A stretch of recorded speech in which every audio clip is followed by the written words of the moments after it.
Welcome to the Atlas Cast for Building Your Business, presented by best-selling author, speaker, and sales and business growth consultant, Archer Atlas. And here's your host, Archer Atlas. Welcome to episode 9 of the Atlas Cast for Building Your Business, hosted by me, Archer Atlas. Very quickly, if you'd like to get show notes, transcripts, and updates on when new shows are released, as well as 2 free gifts, my best-selling book, Build Your Business Without Breaking the Bank, and the audio program, Going Up, How to Generate More and Better Leads Quickly and Inexpensively. If you'd like to get all of that for free, simply go to www.theatlascast.com and subscribe. You'll get it all. The updates, the show notes, the transcripts, and the 2 free gifts. Build Your Business Without Breaking the Bank and Going Up, How to Generate More and Better Leads Quickly and Inexpensively. Just go to www.theatlascast.com and subscribe. Okay, welcome to episode 9 of the Atlas Cast. This episode, we're going to talk about something that I get a lot of questions about: handling objections. Right behind people asking me about sales scripts, this is the topic I get the most questions about: how to handle objections and overcome them. And you know, this is actually something that is pretty easy to do if you go into every conversation as you should, which is prepared. I actually have a nice and simple 3-step process for creating rebuttals to objections, and we'll cover it fully in this episode. Anyway, before we really get started talking about rebuttals and overcoming objections, I have one last quick announcement to make. I'm wrapping up the promotion on my latest video training course, Get More Customers and Clients Now. You can get it through the end of this week for only $7. That's it, $7. That's $92 off the going rate, which is still a complete steal at full price. Just go to www.theatlascast.com/offer. That's theatlascast.com/OFFER. It's really a phenomenal training program that really covers the ask approach and how to generate more, new, and better qualified leads from top to bottom. I'm extremely proud of it and know that it will benefit you greatly if you apply it. Anyway, it's 93% off from now through Friday the 12th. Actually, I'll extend it through the weekend, so it gives you some time if you're listening to this a little late. Get it for only $7 at theatlascast.com/offer. That's OFFER. Go get it today. You will not be let down, I guarantee it. All right, let's get busy on the matter at hand: handling and overcoming objections and creating rebuttals that can turn a no or maybe into a yes. I'll show you how to apply this rebuttal system in the ask approach, which is actually very easy to do, and how to apply it into any sales conversation, or really any conversation you have, both for business and life personally.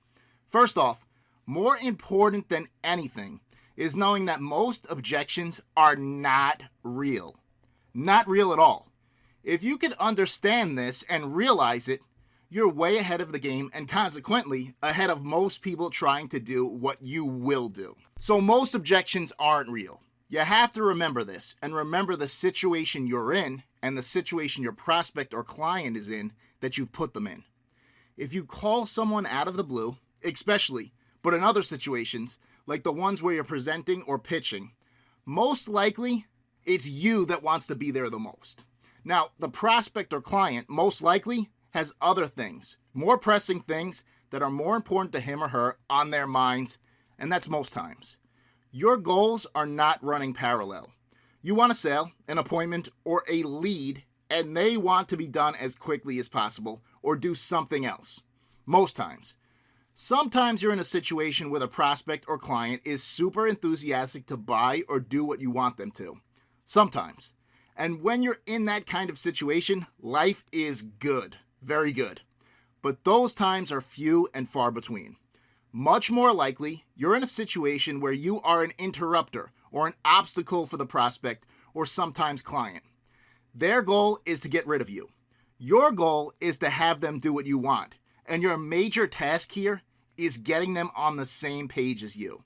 And this is how we do it. Okay, getting back on track, most objections, especially the ones you hear first, and consequently the ones you'll hear most, are not real. The prospect doesn't mean them at all. So the last thing you ever want to do is make them real for the prospect. And there are two ways you can do this. One is by repeating the quote-unquote objection back to the prospect. Number two would be by addressing this phony objection at all. So the first one, repeating back the objection, is the absolute worst thing you can do. And this goes both for real and phony objections. Never do this. Never repeat the objection back. If it's a fake objection that the prospect doesn't really mean and is only saying to get you off the phone or end the conversation as quickly as possible, you just made it real and given it some credibility by repeating it. If it is real or more of a real objection, you've just given it legitimacy by repeating it. You've helped the prospect or client solidify this reason not to buy, not to set an appointment, or not to do what you want him or her to do in their minds. That position is solidified by your repeating it. You've made it a legitimate reason to say no. Now you can come back from this, but it doesn't make sense to put yourself in this position in the first place when this is 100% in your control and it's very easy not to do this in the first place. We'll get into exactly what to say in a second, but first, I want to make one more point about this. This whole do not repeat the prospect or client rule, and yes, I'd go as far as to call this an ironclad rule. This rule doesn't just go for objections and negative responses. It also goes for positive ones. Never repeat the prospect or client. Unless, of course, you already have agreement and or you want to clarify the prospect or client's position. This is why it's very, very important to listen closely to what the prospect or client is saying. Repeat the prospect only if you want to clarify what is said, hopefully after you've gotten agreement on their part. Try your best to never repeat what was said because you didn't catch it yourself. You know, there's an old saying that God gave us 2 ears and 1 mouth for a reason. So you should listen twice as much as you speak. I don't know if I'd fully subscribe to that. Actually, I don't. You're probably going to be doing a lot more speaking than listening. But this makes the point all the more powerful. If you're doing more talking than listening, then you should absolutely be giving 100% of your attention to what you're listening to at all times. Okay, let me just give one quick example of what I'm talking about here, about not repeating even positive answers. And this example is from the ask approach. Let's say you just asked the question, fair enough, on an ask approach after offering some value and asking for something in return. Hey John, Archer Atlas Advisors. Reason for the call? I want to send you a white paper on how to get more and better clients and invite you to a training webinar on a 5-step system on how you get more clients over the next 30 days. Fair enough? When the prospect agrees. You like that, right? When, not if the prospect agrees. When he or she agrees, then the next thing you do is transition into asking some qualifying and possibly some reference questions of the prospect. Okay, great. Just so we don't waste time in the future, let me ask you. Or maybe, just so I'm sure to send you the most applicable information for your situation, let me ask you. Then you'd ask the qualifying or reference questions you'd want to know the answers to. By the way, if you're not sure exactly what I'm talking about with qualifying and reference questions, this is covered completely in episode 7 of the Atlas Cast for Building Your Business. You can check it out the same place you've got to this episode, or just go to www.theatlascast.com. Okay, so you ask a question. Let's say it's, would you say you sell mainly to business or consumers? That's just an example question. We're getting to the point right now. If the prospect gives an answer, any answer, the last thing you want to do is repeat it back to them. So if they say businesses, instead of repeating, all right, businesses, back to them, you'd want to simply pat them on the back and reward them for giving you what you want. Fantastic. Then just roll into the next question you want answered or close the call if you have all you need from them. Fantastic. Now, would you say that you're satisfied with your current client acquisition results? Or whatever it is you want to know. The important thing is that you do not ever repeat what the prospect said back to them. If they say they're happy with their current results, the last thing you want to do is repeat that back to them. So you're happy with your results. Great. Wrong. you move on to the next question or bring the call to a close. First off, this repeating is wasteful time-wise and sends a message to the prospect that you neither respect his or her time, nor yours. Second, it's completely unnecessary. All right, that's for positive answers. You never repeat. For negative answers or objections, this goes double. Do not repeat. Getting back on track here, let's talk about what to say instead of hammering down more on this point of not repeating the prospect or client. Remember, what we're covering so far is these often used fake, unreal objections. We'll get into handling real objections later on, but let's talk about how to respond to these phony objections. So there are two hard, fast rules. One being do not repeat. The other is this: do not make unreal objections real by responding to them or addressing them at all. Now, what do I mean by this? By not responding to or addressing this fake objection at all. All right, let me give you an example or two of a fake objection. Let's make this easy by giving some over-the-top examples. Let's say we gave the ask approach opening from before, and let's say the prospect gave a response of, I have no money, or I have to ask my wife. Now, these are obviously fake objections. For one, we didn't ask for any money. Two, there's no reason to ask anyone's wife about this simple offer of value. These are fake objections. But instead of repeating them back to the prospect or questioning them, or worse, actually responding to them and going a long way towards making a ridiculous and false objection real, what you want to do is this: ignore it. Blow it off and act as if it had not been said. Now look, obviously on an ask approach or any unsolicited first contact, you are an interrupter, an uninvited pest, at least initially, regardless of how much value you're offering the prospect. Their goal is to get you off the line and be done with this interruption as quickly as possible. You can't blame them for that. You can't get mad at them for doing their job and trying to blow you off. But you absolutely cannot make this unreal, poor excuse for an objection real either. So you blow it off, and you move on with your pitch and getting them closer to doing what it is you want them to do. It's a very different situation than the one we're talking about now, but I'll give you some examples from my broker days. I give a lot of examples from my broker days for one simple reason. When you spend almost a decade on the phone selling to people, making 500 plus calls a day, you hear it all. And with this repetition and practice, you get really good really fast at handling these objections. So, in situations where I was trying to open an account, getting a prospect to buy for the first time, which is how I spent most of my time as a broker, I'd be doing some actual selling. Unlike with the ask approach, where the goal is to simply qualify leads, send value, and get the prospect prepared for the next interaction. So I'd sell and I'd ask for the order. There's not a doubt in my mind you should pick up the 100 shares. Then the prospect might respond, well, I have to talk to my wife. My response would be this: you have to understand something. The company's doing $20 billion a year in revenue. This quarter alone, over $11 billion is hit in the bottom line, John. I'm telling you, this is a phenomenal situation. Definitely go with the 100 shares.